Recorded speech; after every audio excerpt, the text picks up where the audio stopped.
Chris Woodruff here, Paddles by the Sea. Welcome to our YouTube channel. Today we're going to talk about different types of paddles and different theories on how to adjust them depending on what you want to do with you and your paddleboard. Let's take a look. There are two types of paddleboard paddles, generally speaking. We have an adjustable paddle and we have a fixed blade paddle. We call this an adjustable paddle because it has this little clasp, and there's several different types of these. Some of them have a pin. This particular one has this little clasp that you let go and you can open it and adjust the height up and down.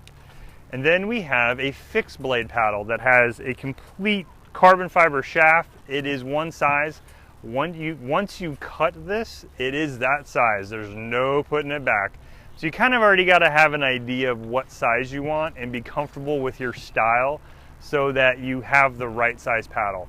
If not, you're going to buy a lot of paddles as you improve and get better. So if you're a beginner and still kind of learning how to paddle or getting used to your style and technique, highly recommend an adjustable.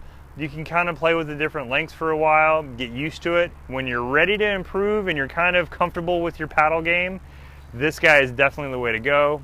A little sturdier, more lightweight, generally just a better quality paddle.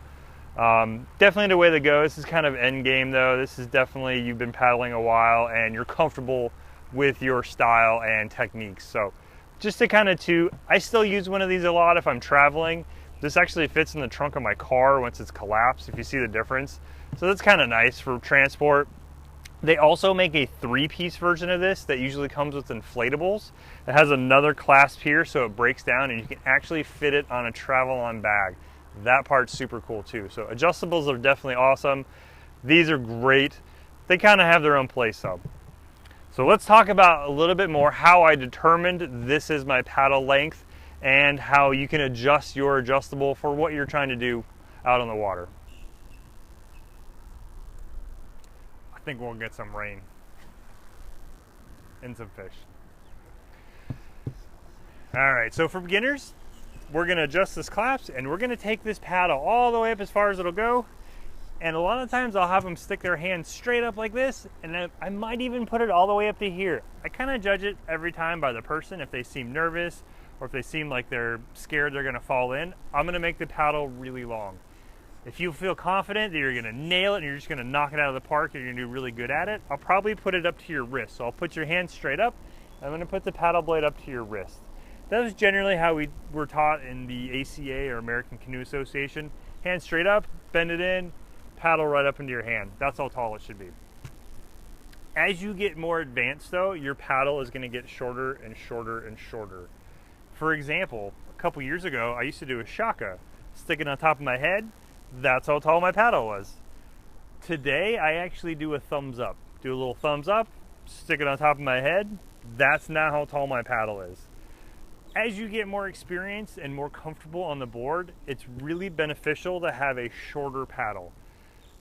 It really helps you kind of lean into it and get a lot more power, and you're gonna use your full body. Your core, your back, and your hips are gonna be what pulls you forward. You're not gonna be pulling with your arms. You're gonna be leaning on that paddle and putting body weight on it. To do that, you gotta get a little shorter paddle, but you also need to be comfortable enough. You really wanna make sure you get this paddle blade all the way in the water is our primary target. This has to be in the water all the way, or it's just wasted energy. No matter how much body weight you put on it, you're not gonna get enough bite or pull to make it worth it. So make it long enough that you get a full blade of paddle in the water every time. And then as you get comfortable, you're gonna start shortening and shortening and shortening your blade.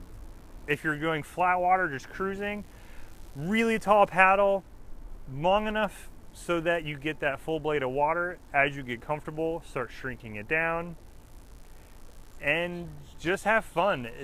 That's where it's really beneficial to have an adjustable paddle.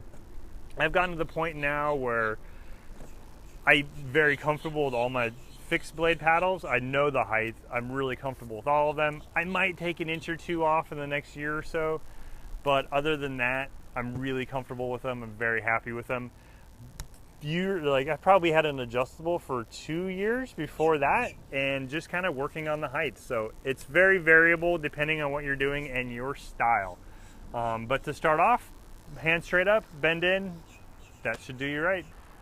So that's our video. That's how we adjust our paddles. Our little adjustable guy, our fixed blade guy. Hope that answered any questions or concerns you might have had on how to adjust your paddle. We're gonna start doing future videos. They're gonna progressively get a little bit more advanced, a little more tips and tricks. Even looking at doing a video on how I video while on the water. So this is actually a preview of one of the little mounts I use to GoPro while paddleboarding. So keep watching our videos. Maybe hit a subscribe and a like, and make sure you get to know when our videos pop up. Be free to just stumble all over your words. I think I can say one more time.